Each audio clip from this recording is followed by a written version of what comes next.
Bonsoir à toutes et à tous. Bonne fête de la Nativité à tous les chrétiens. Au sommaire de votre journal de ce soir sur Savane TV, Noël, c'est la fête des enfants. Les enfants du quartier Antenneville à Pissi, à Ouagadougou, l'ont démontré à l'occasion de la prière. Dans la nuit de mardi à mercredi, ils ont exposé l'avènement du Christ à leurs parents en souhaitant le retour de la paix. Au Burkina Faso, sous le regard du révérend pasteur Dr Michel Ouedraogo, nous en parlons. Les jeunes de Yilou montrent leur résilience et leur ardeur à leurs parrains, soutien et autorités administratives de la province du Baham.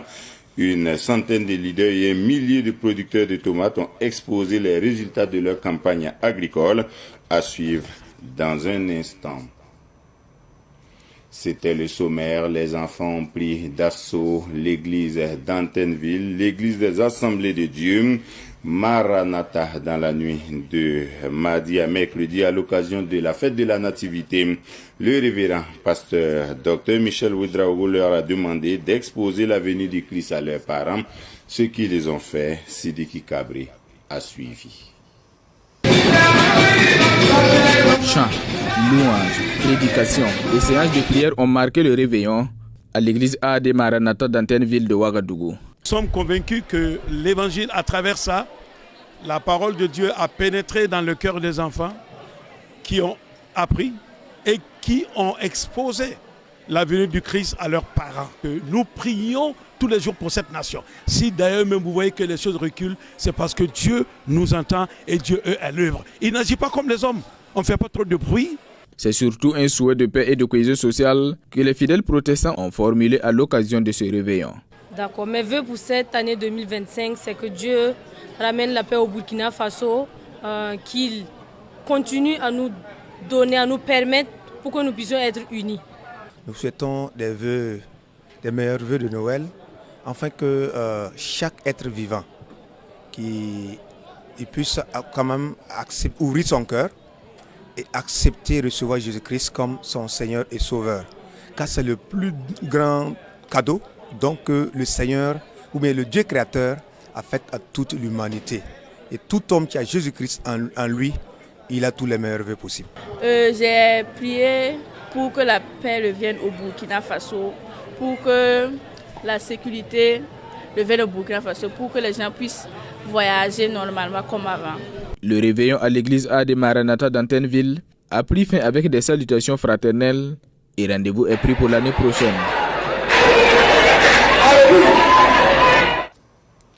Amour et paix au cœur de la célébration de Noël ce matin à la cathédrale de l'Immaculée Conception de Ouagadougou. À la messe de 7h, l'abbé Kizito Nikiema a rappelé aux fidèles chrétiens catholiques et notamment leur devoir de prière pour le retour de la paix au Burkina Faso. C'était en présence de Madinatou Ouedraogo. Il est 7h à la cathédrale où les fidèles chrétiens catholiques sont rassemblés pour la traditionnelle messe de Noël. La célébration autour de la naissance du Christ porte le message de la paix et de l'amour. Pour le prêtre célébrant, l'abbé Kizito Nikiema, le message de cette année est une invite à magnifier ce jour et à prier pour le retour de la paix au Burkina. Noël, c'est Dieu qui devient homme, Dieu qui est Père et Fils et Saint-Esprit. Voilà, le Fils qui devient homme, c'est une grande joie parce que c'est par la naissance de Jésus que nous sommes sauvés. Donc il faut que nous fêtons cette grande fête. Il faut que nous nous réjouissons et que nous pensons à cet événement grandiose, important pour la vie de tout chrétien. Nous commençons une nouvelle année et nous savons quelle est la situation de notre pays. Notre plus grande préoccupation, notre plus grande prière, c'est que la paix revienne au Burkina. Et aussi qu'il y ait la conversion des cœurs, que toute méchanceté, tout ce qui est mauvais, que les gens font en particulier, les chrétiens, que nous puissions enlever ça de notre vie pour vivre vraiment en enfant de Dieu, pour vivre en paix les uns avec les autres. Cette fête de la Nativité est bien accueillie par les fidèles qui expriment des vœux d'espérance à l'image de Cynthia Zongo et de Grace Zongo. Aujourd'hui, c'est le 25 décembre. On célèbre la naissance du Christ. Donc, moi personnellement, nous sommes contents de ce jour. Mais ce que nous voulons plus, c'est la paix. Si notre pays a la paix, c'est que Noël serait très intéressant dans les moments à venir. Aujourd'hui c'est Noël. Je suis content. J'ai vu des cadeaux. À quelques jours de la fin d'année, les fidèles adressent également leurs meilleurs vœux de paix, de santé et de prospérité en 2025. Par rapport à Noël, le président du CDP du Combego a produit un message pour souhaiter joyeux Noël aux fidèles chrétiens. Il a dit dans son message qu'il souhaite bonne prise de position canonique à Monseigneur Laurent Dabiré, nouvel archevêque métropolitain de Bobo-Dioulasso, qui remplace Monseigneur Paul Ouedraogo, admis à la retraite. Mes pieuses pensées vont au FDF, entendez les forces de défense et de sécurité, et au VDP, entendez par là les volontaires pour la défense de la patrie, a conclu Edi Combego dans son message. L'association Basnéré des femmes handicapées sème la joie autour d'elle à l'occasion de Noël. À l'occasion de la fête de la Nativité, ces femmes handicapées ont offert un arbre de Noël à des enfants issus de familles à faible revenu. C'était lundi soir au quartier Tampoui de Ouagadougou, en présence de Uriel Lesogo. C'est au total 77 enfants qui ont participé à cette 3e édition spéciale Arbre de Noël Kamnelado de l'association Basnéré des femmes handicapées du Burkina Faso. L'objectif est de redonner le sourire aux enfants vulnérables, aux enfants des déplacés internes et aux enfants issus de familles de personnes handicapées. La secrétaire générale de l'association se convainc que cette activité renforce l'inclusion. Cette activité est de réunir les enfants. Tout enfant vraiment est égal. Qu'il y ait vraiment l'inclusion. Voilà, qu'il fasse de telle sorte vraiment que les enfants soient éduqués, soient aimés. Et que vraiment qu'il y ait, je l'insiste, l'inclusion. Bintou Traoré, bénéficiaire, exprime sa joie et remercie les organisateurs, tout comme le coparrain Wenyam Michel Vincent Ouedraogo. Je remercie le maman de l'association pour tout ce qu'elle fait pour nous. Elle nous donne des sacs, des jouets, des sacs de colliers. Ça nous permet d'avancer avec l'école là. Nous n'avons pas hésité un seul instant à accompagner une telle initiative qui vient vraiment promouvoir le droit de la personne handicapée et au-delà de cela, rendre heureux les enfants en cette période de fête de Noël. Les enfants repartent avec des cadeaux de Noël et des kits scolaires composés de sacs d'écoliers, de cahiers, de stylos et d'autres gadgets. Ambiance de Noël aussi hier après-midi dans la commune de Koubri, notamment au centre où se trouve le marché. Cette commune est située à 20 km de Ouagadougou et s'est spécialisée dans la production maraîchère. Malgré tout, les clients jugent les légumes chers à cet endroit. Constat de Uriel Lesgo et de Latif Abraham Ouedraogo. Au marché de Koubri, une variété de légumes attend les clients.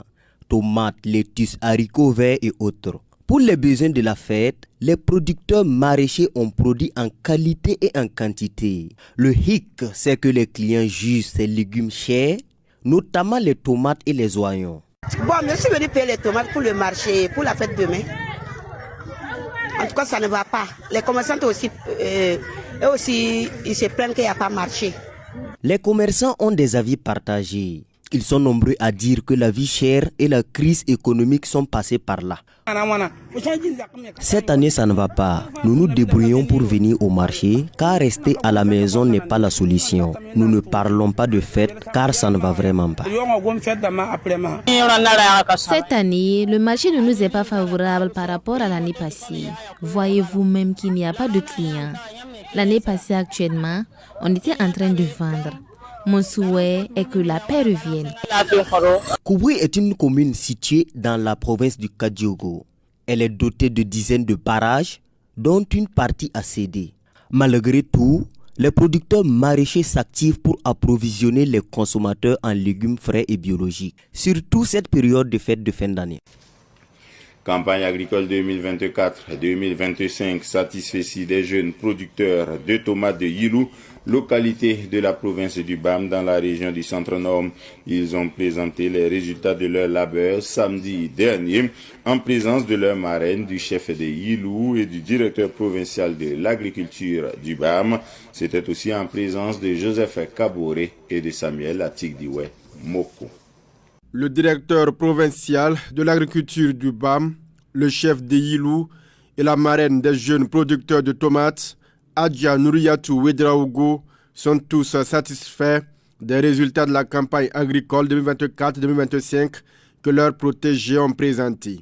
Plusieurs spéculations, dont essentiellement des tomates. Basba Yanogo, le directeur provincial, inscrit ce succès sur le compte de l'accompagnement de l'État et de l'énergie suscité chez les jeunes par l'offensive agricole. Être là aujourd'hui, c'est une fierté pour nous. Nous avons constaté qu'ici, les jeunes, les femmes de Yilou ont pu produire plus de 120 hectares. Cela montre que ces jeunes et ces femmes ont entendu l'appel des plus hauts sociaux du ministère qui disent que nous devrons travailler à atteindre la sécurité alimentaire. Les jeunes de Yilou sont satisfaits de leurs résultats. Environ 5000 tonnes de tomates, fruits du labeur de 100 jeunes leaders et des milliers de producteurs. Mais par la voix de leur président Abdul Rachid Sinare, ils ont demandé de l'eau pour leur culture.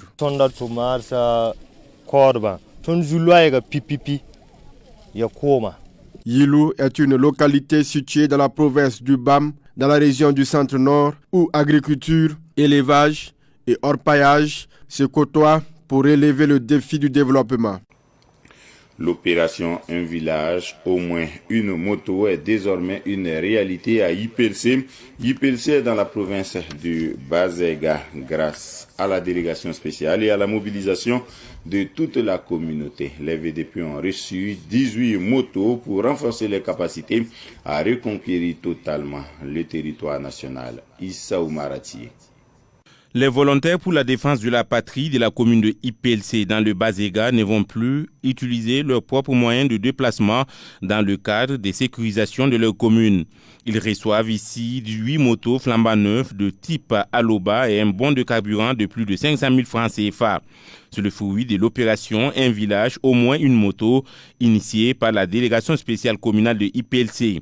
C'est une manière pour Emeline Kiemtoré, présidente de la délégation spéciale de la dite commune, d'accompagner les efforts des autorités de la transition dans le cadre de la reconquête totale du territoire. Les VDP avaient donné un certain nombre de doléances. Ils n'ont pas de moto, c'est leur moto qu'ils utilisent pour les patrouilles au niveau de la commune. Et ensemble, on a dit, est-ce qu'on ne peut pas faire quelque chose pour pouvoir avoir des motos pour ces VDP? Et c'est là que l'initiative de demander à chaque village de voir comment ils vont s'organiser pour avoir des motos, et au moins dans chaque village pour les VDP. Et ensemble, on a réfléchi avec les forces vives de la commune comment il faut rendre opérationnelle cette initiative. Yvette Nakoulma, gouverneur de la région du Centre-Sud, estime que l'initiative des villages relevant de IPLC de contribuer à l'effort de paix est louable. Elle les invite à maintenir la dynamique car, dit-elle, c'est toute la région du Centre-Sud qui en bénéficie. Aujourd'hui, nous voyons l'aboutissement avec la mobilisation de 18 motos au profit des VDP de IPLC. Donc c'est un mot de remerciement à leur endroit pour cette contribution importante à l'effort de paix et pour cette contribution aussi considérable pour le maintien des acquis sécuritaires de la région du Centre-Sud et les encourager à maintenir la dynamique. Le commissariat du district de IPLC, de qui relève les VDP communaux, promet de mener à bien sa mission de sécurisation de la localité grâce au don de motos qui va faciliter la mobilité des combattants. Je précise qu'avec ces 18 motos aujourd'hui que vous avez vu, ça va nous permettre de bien faire notre travail. Nous avons 13 villages ici à couvrir et je pense bien que nous allons pouvoir très bien travailler. L'opération Un village, au moins une moto a été soutenue également par des partenaires de la délégation spéciale communale de IPLC. La remise d'attestation au gouverneur et à plusieurs autres personnes ressources de la commune a mis fin à la cérémonie de remise des dons. Les avocates des condamnés Amidou Teyan et Salifou Ouedraogo se disent globalement satisfaites à l'issue du procès des 3 milliards. Le verdict est tombé hier matin, mais elles disent vouloir échanger au plus près avec leurs clients pour voir la possibilité d'interjeter appel de la décision livrée mardi matin au tribunal de grande instance de Ouagadougou. Amidou Teyan a écopé de 15 ans de prison ferme pour rappel, réaction à la fois de l'agent judiciaire de l'État et de quelques avocates au micro de Latif Abraham Ouedraogo. En fonction de ce qu'ils décident, nous allons aviser. On avise de si on fait appel de la décision ou pas. Quand même, sa décision, c'est lui que ça concerne en premier lieu. Donc, on discute avec lui, on voit s'il y a lieu ou pas, qu'on relève appel ou pas. Concernant mon client, il y a un verdict qui a été rendu 8 ans de prison ferme. Du point de vue du droit, il y a des questions sur lesquelles nous pouvons dire que nous sommes satisfaits, mais il y a d'autres questions aussi où nous ne sommes pas complètement satisfaits. Et également, le quantum de la peine, qui a été modéré, mais pour nous, ça reste toujours quand même une peine assez élevée. Donc, je ne peux pas dire que c'est une satisfaction complète, mais il reste à discuter avec mon client pour voir les voies de recours à mener en pareille circonstance. En l'occurrence, l'appel contre la décision. Le cheikh Omar Kaboré donne rendez-vous aux jeunes dans la nuit du 31 décembre 2024 au 1er janvier 2025 sur le terrain Newton Descartes du quartier Wayalguin de Ouagadougou. Une nuit d'adoration, dite nuit du Diwan, également nuit d'exhortation et de solidarité pour affermir la foi et aussi pour protéger la jeunesse des sorties hasardeuses du 31 décembre. La nuit du Diwan 2024 a fait l'objet d'une conférence de presse que Daouda Yameogo a suivie. Paix durable dans la bande sahélo-saharienne en général et le Burkina Faso en particulier est le thème de la 4e édition de la nuit du Diwan. Une nuit qui vise à louer le prophète Mohammed d'une part et d'autre part maintenir les jeunes sur place pour éviter les accidents de la circulation de la fête de Nouvel An. Le but est dédié à l'évocation et l'invocation du nom d'Allah et au panégyrique du prophète paix et salut sur lui. Son éminence Cheikh Omar Kaboré a voulu, par cette manifestation-là, prémunir la population en général et la jeunesse en particulier contre les dangers que peuvent causer certaines sorties.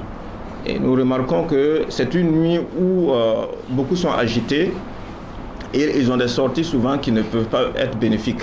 Des conférenciers et orateurs en zikri de l'islam de la sous-région seront présents à la nuit du Diwan, selon Hassan Sana. Ici au Burkina, le représentant général bien sûr de cette animation-là, qui est le cheikh Miskoul Maguel Isaac Souré. Et du Sénégal, du Kaolack essentiellement, nous avons le cheikh Baye Bité. Et du Ghana, nous avons le cheikh Abdourahman. Du Tchad, nous avons le sultan Maïdiri Abakasha. Et nous avons du Nigeria, nous avons Bani Bayani Gaussou. Et du Soudan, le cheikh Ahmad Aboul Hayri. Ils viendront ensemble animer cette nuit-là. Et cette nuit sera bien sûr placée sous la modération et la conférence de Dr Alid Sana et de notre grand cheikh venu de la France, qui est le petit-fils de Cheikh Ibrahim Niass, qui est Ahmad Boka. La nuit du Diwan aura lieu dans la nuit du 31 décembre 2024 au 1er janvier 2025 sur le terrain du lycée Newton Descartes de Wayalguin. L'un des fils du cheikh de Kaolack au Sénégal, Ibrahim Niass, est déjà à Ouagadougou pour cette nuit. Les tout petits à l'école du basketball. Ils sont 180 bénéficiaires du festival Mini Basket, initiative d'un ancien joueur de basketball, aujourd'hui coach. Tout s'est déroulé sur le plateau de l'ex-maison des jeunes de Ouagadougou. C'était en présence de Ruben Wilson Kojo. Cette activité, qui est à sa première édition, a rassemblé près de 180 enfants dont l'âge varie entre 3 à 12 ans. C'est une initiative de Alain Traoré, ancien joueur de basketball et directeur sportif de l'ES Macadam. Les enfants à la pratique sportive en général et au basketball en particulier. Donc on a remarqué également que il faut initier très tôt les enfants au sport. Raison pour laquelle on a initié ce festival-là, pour leur apporter également cette pierre aussi. Ces enfants se sont amusés tout en apprenant les b.a.-ba de basketball. Pour la plupart, ils sont rentrés en contact avec la discipline avec nous. Donc c'était une découverte. Pour ceux qui avaient déjà une connaissance au niveau du basket, c'était d'essayer d'approfondir leur connaissance au niveau du basket. Depuis 48 heures que nous sommes là, et on voit que les enfants s'intéressent réellement à la chose. Il était question de regrouper les U5, il y a eu les U7, les U9 et les U12.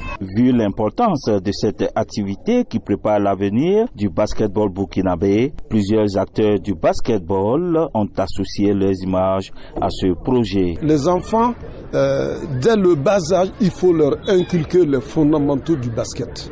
Ça, c'est donc, et puis ensemble, ils grandissent. Ils vont grandir ensemble et ça crée également cette union, cet esprit d'équipe, de famille, de camaraderie entre les enfants. Donc, ces enfants, lorsqu'ils évoluent, leur encadrement est facile et c'est eux qui vont devenir les grandes élites du Burkina plus tard. C'est un honneur pour moi de marrainer cette première édition du festival Mini Basketball initié par le coach Monsieur Alain. Le basketball, c'est un sport complet. C'est un sport non seulement qui développe les capacités intellectuelles, qui permettent vraiment de créer un bon partage d'équipe, vu le jeu comment il est. Donc nous espérons que cette initiative se poursuivra et qu'il y aura plus de 10, 20, 30, 50 fois le festival Mini Basket. Tous les festivaliers sont repartis les mains chargées. Merci d'avoir suivi Savane Soir, ce jour de Noël qui devrait ramener, selon les messages et les prières des fidèles chrétiens catholiques, la sécurité et la paix au Burkina Faso. Bonne suite de programme.